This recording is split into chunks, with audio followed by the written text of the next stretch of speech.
আসসালামু আলাইকুম ওয়া রাহমাতুল্লাহি ওয়া বারাকাতুহু। সম্মানিত আগত সাংবাদিক বৃন্দ, আমরা এই পরিবর্তনের এই সময়ে আপনাদেরকে কাছে পেয়ে আপনাদেরকে স্বাগত জানাচ্ছি, শুভেচ্ছা জানাচ্ছি। সম্মানিত সাংবাদিক বন্ধুগণ, আমাদের প্রিয় জন্মভূমি বাংলাদেশ, এটা আমাদের 18 কোটি মানুষের বাংলাদেশ। এখানে আমরা বিভিন্ন জন বিভিন্ন পেশায় আছি, আমরা রাজনীতি করি, আপনারা সাংবাদিকতা করেন, কিন্তু সব মিলিয়ে আমরা বাংলাদেশি। বাংলাদেশ আমাদের সকলের প্রিয় ঠিকানা, আমাদের প্রিয় জন্মভূমি। অতএব বাংলাদেশের প্রতি আমাদের সকলের একটা ইতিবাচক দৃষ্টিভঙ্গি আছে। আমরা সবাই চাই আমাদের প্রিয় দেশের উন্নতি, কল্যাণ, মঙ্গল। আমরা জামাত ইসলামী আমাদের জন্মলগ্ন থেকে বাংলাদেশকে বিনির্মাণের জন্য, বাংলাদেশকে গড়ে তোলার জন্য, একটা দেশকে গড়ার জন্য শুধুমাত্র একটা সরকারি পায় না, সরকারের হাত অনেক বড়, তারপরেও এর বাইরে সামাজিক শক্তিগুলোকে, ব্যবসায়ীদেরকে, রাজনীতিবিদদেরকে, সমাজের সর্বসাধারণকে বেসরকারি উদ্যোগের মাধ্যমেও একটা সমাজকে এগিয়ে নিয়ে যাওয়ার অনেক সুযোগ আছে, যদি সেই সুযোগকে কেউ কাজে লাগাতে চায়।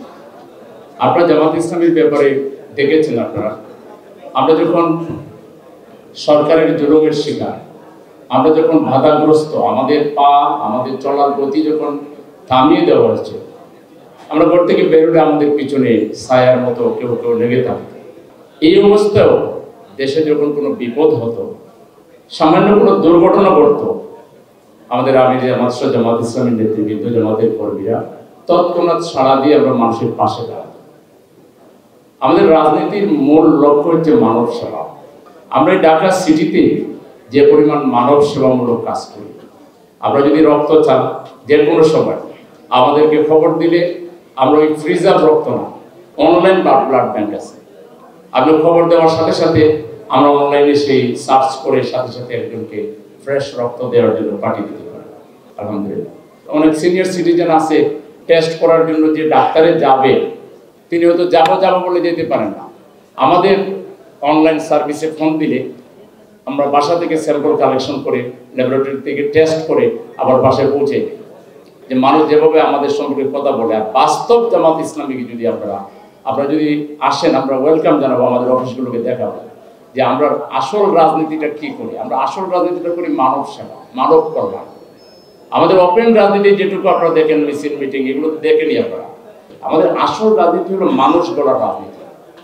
আমাদের যারা সংগঠন করে, তাদেরকে আগামী দিনের দেশের বিভিন্ন সেক্টরে ভালো ভূমিকা রাখতে পারে, সৎ হিসাবে, যোগ্য হিসাবে, তারা যেন দুর্নীতি মুক্তভাবে যে কোনো দায়িত্ব পালন করতে পারে, সেরকম আমরা মানুষ গড়ার কাজ করি। আবার আমাদের এই লোকগুলোকে আমরা এই ধারণাই দিই যে তোমাকে মৃত্যুর পরে আখেরাতে অনেক পুরস্কার পেতে হবে, তোমার আসল জীবন হলো আখেরাত, তোমার আসল জীবন হলো জান্নাত। শুধু এখানে তোমাকে মানুষের সেবা করতে হবে। সচরাচর রাজনীতিতে যে কাজগুলো অন্য দল করে বা মানুষ আমাদেরকে যা মনে করে, বাস্তব জামাত ইসলামী তার চাইতে অনেক বেশি কিছু। সেটা আমরা ঢাকা সিটির জামাতের পক্ষ থেকে আপনাদেরকে ওয়েলকাম জানাচ্ছি। আপনারা যে কোনো সময় যদি ফোন করেন যে আমাদের যে কোনো একটা অফিস ভিজিট করবেন, আমাদের কাজগুলো দেখবেন, পজিটিভ মাইন্ড নিয়ে, যে আপনার এই উপস্থাপনা দিয়ে, আপনার লেখা দিয়েও আপনি এসব ভালো কাজে অংশ নিতে চান, আপনার কলম দিয়েও তো আপনি ভালো কাজে অংশ নিতে পারেন। ভালো কাজকে প্রচার করেও তো আপনি, সাংবাদিকতার মূল কথাটা কি? দুষ্টের দমন এবং শিষ্টের লালন প্রতিপালন। কিন্তু এখন কোনো কোনো ক্ষেত্রে তো মানুষ দেখতেছে যে অনেক সময় এটা উল্টো হয়ে যাচ্ছে। তো আমরা আমাদের সাংবাদিক বন্ধুদেরকে আহ্বান জানাবো, আমরা রাজনীতি করি মানুষের জন্য, মানুষের কল্যাণের জন্য। আমরা রাজনীতি করি আমাদের আখিরাতের মুক্তির জন্য। আমাদের রাজনীতির মূল ভিত্তি হচ্ছে তাকওয়া, পরহেজগারি। আমাদের হাতে অনেকে প্রশ্ন করে যে আপনারা এত মানুষকে সাহায্য করেন, 2 লাখ টাকা করে প্রত্যেক শহীদ পরিবারকে দিচ্ছেন, 50,000 করে আহতদেরকে দিচ্ছেন, এবং আমরা কোনো বাস বিচার ছাড়া কে জামাত ইসলামী করে, শিবির করে, এটা না। এই আন্দোলনে যারাই শহীদ হয়েছে, সে যদি একজন হিন্দু হয়, সে যদি একজন বৌদ্ধ হয়, তাহলে সবার কাছেই আমরা পৌঁছার চেষ্টা করছি। আপনাদের কাছে আমাদের অনুরোধ, এরকম কোনো কাউকে যদি পান যে সেই সাহায্যটা এখনো পায়নি, আমাদেরকে একটু সহযোগিতা করবেন, ইনফরমেশন দিয়ে আমরা পৌঁছে যাবো ইনশাআল্লাহ। আজকে আমরা আপনাদের কাছে অনুরোধ করবো যে বাংলাদেশ জামাত ইসলামী যে ইতিবাচক দৃষ্টিভঙ্গি নিয়ে রাজনীতি করছে, মানব কল্যাণের যে রাজনীতি করছে, বাংলাদেশ যে আজকে যে স্লোগানের ভিত্তিতে স্বাধীন হয়েছে, উই ওয়ান্ট জাস্টিস, সেই জাস্টিস আমরা আপনাদের কাছে আশা করব। আপনাদের লেখনীর মাধ্যমে, আপনাদের উপস্থাপনার মাধ্যমে আপনারা জাস্টিস করবেন।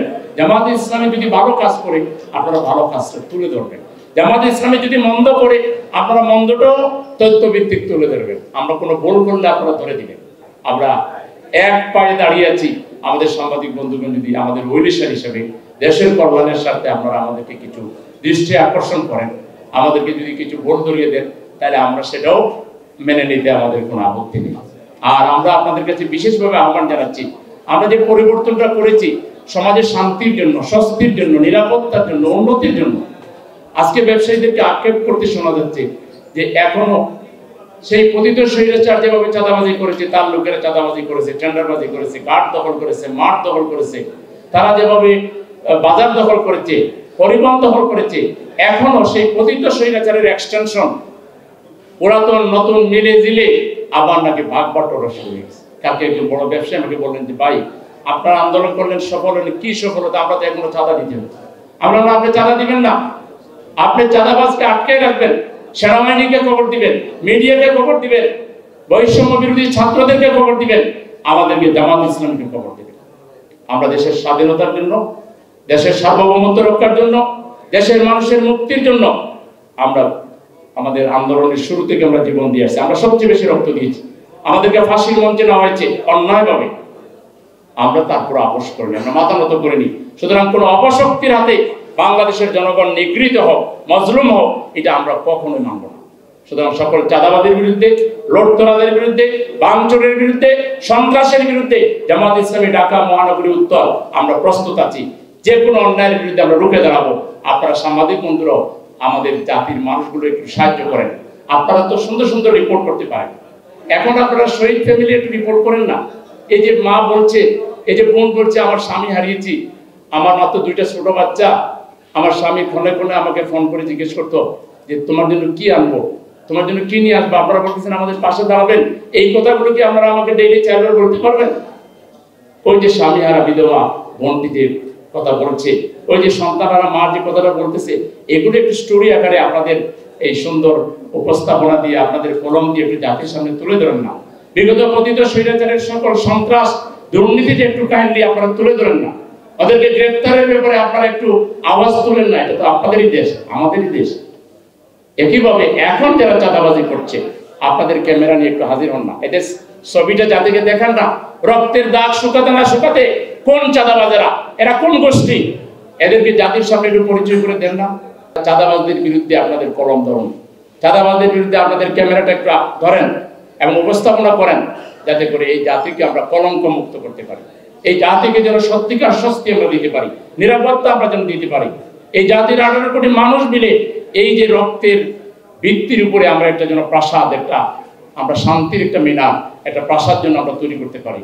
এই জন্য সকলকে এগিয়ে আসার জন্য উদাত্ত আহ্বান জানিয়ে, আপনাদের সবাইকে স্বাগত জানিয়ে, আজকের এই অনুষ্ঠানে আসার জন্য আন্তরিক অভিনন্দন জানিয়ে, শুভেচ্ছা জানিয়ে আমার কথা শেষ করছি। আল্লাহ হাফেজ। আসসালামু আলাইকুম ওয়া রাহমাতুল্লাহি ওয়া বারাকাতুহু।